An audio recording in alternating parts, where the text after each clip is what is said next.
Welcome to the Part 1 notes for photosynthesis. We're going to start off by talking about autotrophs. And autotrophs are very important organisms because they are, we'll talk about this more when we get to ecology, but organisms create their own food. And what that means is they are using stuff like sunlight, perhaps chemicals, to get that accomplished. So they're making their own food. And why they're important to our planet is because they are the beginning of all food chains. They supply all of the energy involved in all ecosystems throughout the world. Typically we're talking about plants, but also bacteria and some other single-celled organisms can be included in this category. So there are organisms that create their own food. They supply 100% of the energy that it takes to keep ecosystems going. They're the beginning of all food chains. We're going to identify the structure of a leaf so that when we start talking about how photosynthesis works, we at least have a better idea of where photosynthesis is working. So we're going to talk about the structure of a leaf really quickly. And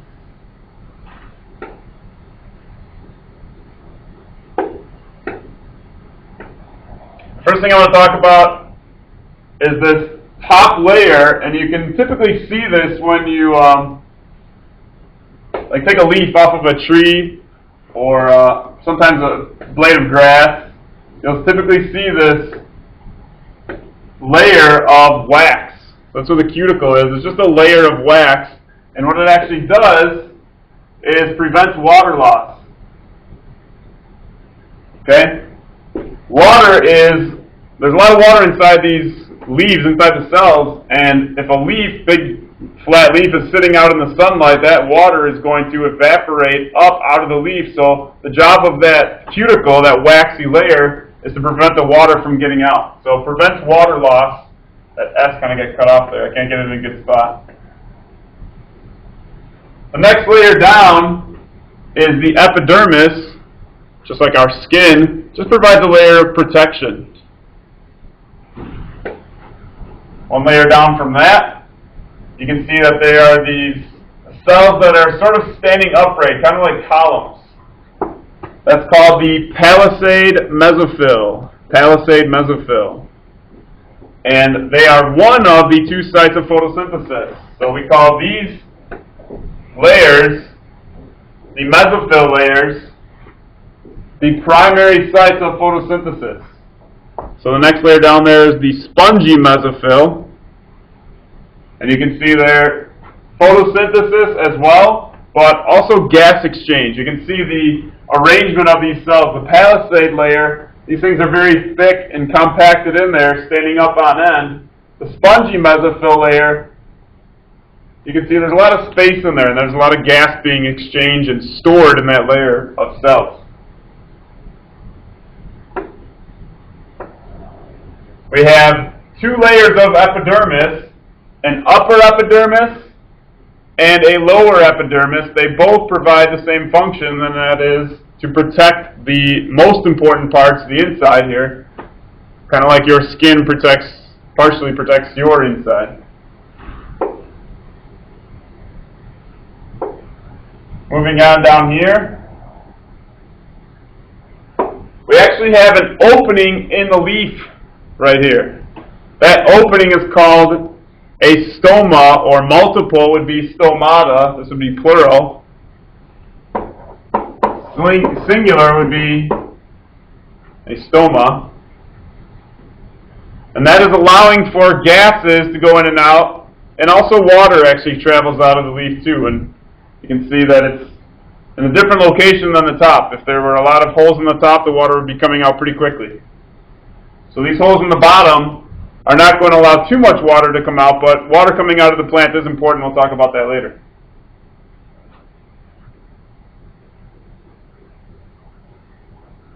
All right, let's scoot over to the other side. we have these guys here that are very important tissue for many plants, vascular plants. And what they're doing is kind of like your bloodstream, our bloodstream, transporting water, in the case of this top one called xylem, like a Z, and the bottom one here is transporting food. So I put a way for you to kind of, silly way for you to remember it, PHOOD, phloem transports food. And then down here we have a label for all of these things, and that is called the vascular bundle. So it's just the collection of vascular, what we call vascular tissue, the xylem and the phloem. Important because they're transporting necessary nutrients, water, and food to the rest of the cell. Or sorry, the rest of the leaf, plant. And then last but not least, going back to the bottom here, on either side of the opening, on either side of the stoma, or stomata, plural, are called guard cells. And those guard cells simply control whether or not this opening is open or closed. So those guard cells, kind of like what you'd think of guards to a building, they're controlling whether or not this opening is open. They are kind of like the doors. And last thing here, we have a couple teeny tiny arrows that you may notice on your picture. This is these are the gases that are going in and out. And you should kind of already know this stuff, but just in case, gases that are going into a plant are coming out of us, like CO2, and gases that are coming out of plants that we use, oxygen, or O2. So there's the cross-section of a leaf labeled. Most importantly, you should know the functions of all these parts. Less importantly is that you know all the names of them. Most importantly, know the functions, because that's what photosynthesis is all about. Moving on to objective 3, we're going to talk about an energy molecule we haven't talked about yet, because we haven't needed to talk about much about cellular energy. We're going to get into more of that now, and especially in the next unit. And that molecule is called ATP. ATP stands for adenosine triphosphate. Another version of that molecule is called ADP. And you'll see the difference when I draw a picture. It's just the difference of how many phosphates it has. And you'll notice this molecule is going to look very similar to something we've seen before.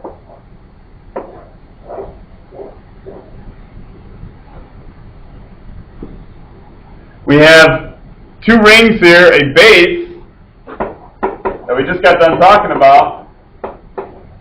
This is the A in the nucleotides that contain an A, the base A for DNA, or RNA. This is adenine, it's a nitrogenous base. That base is connected to a sugar.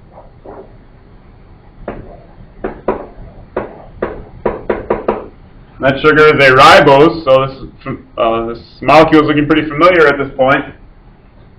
And this ribose is connected to phosphate groups. And that would be a phosphorus surrounded by some oxygen. So we're just going to put a P inside of circles. Alright, so this molecule right here is ATP. Adenosine, referring to this part here, the adenine base, and ribose sugar.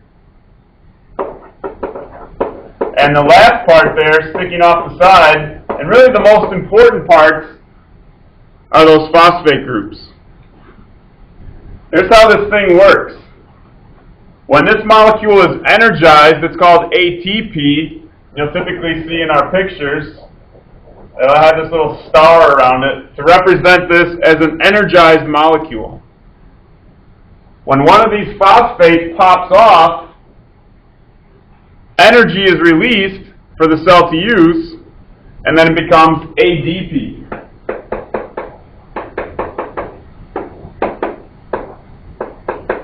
So energy is released. Say and there. Becomes ADP. Diphosphate, meaning now it has 2 phosphate groups instead of 3. So this is our energy molecule. It's going to be really important in this unit and the next unit as well.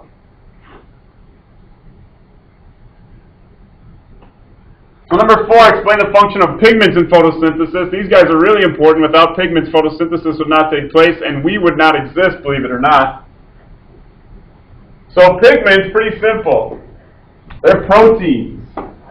Again, we talked about proteins before, and I've tried to get you guys to realize that proteins do just about everything you can possibly imagine as far as life goes. Pigments are specialized proteins that absorb light. And since we're going to be talking about photosynthesis, we're going to focus a lot on sunlight. And most plants, and even bacteria, rely on chlorophyll as their primary light-absorbing pigment. So chlorophyll is the most common light-absorbing pigment involved in photosynthesis, and that is plants, bacteria, and other organisms as well. This is also the reason that plants appear green. There's so much chlorophyll in plants that this is almost all that we see until autumn or fall comes around and you start to see orange, red, blue, purple colored leaves. That's because the chlorophyll started to get digested as that plant prepares, usually trees, prepare for winter. Last up are the accessory pigments. And the accessory pigments are actually what you see in the fall when the leaves are changing colors. The tree already has accessory pigments in there, and accessory pigments are absorbing everything else that chlorophyll does not. Chlorophyll does a pretty good job. It pretty much only reflects green. It absorbs everything else in the rainbow. Accessory pigments are going to pick up that other light that is not absorbed by chlorophyll. So when the tree prepares for winter, it starts digesting some of that chlorophyll, you start to see some of these accessory pigments. You start to see red, orange, and yellow colored leaves. And we will talk about the UV spectrum and some things related to that a little bit later on. Last up, we're going to talk about the structure of a chloroplast. I think I am off by a number up here, so you should be number 5. First up is the thylakoid. And thylakoids are actually just little discs. And here's where the pigments are located. Actually on the membrane of these thylakoids are where the pigments are located, and that's where the light reactions take place. And these light reactions are going to be a pretty big deal. It's about half of photosynthesis. Next up are the grana, or singular would be granum. Very simple, it's just a stack of thylakoids.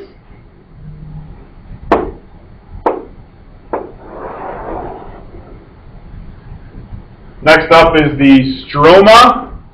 The stroma is kind of like cytoplasm, so you can see I put it in quotations there. Cytoplasm of a cell is where chemical reactions take place. It's kind of a watery, jelly-like place.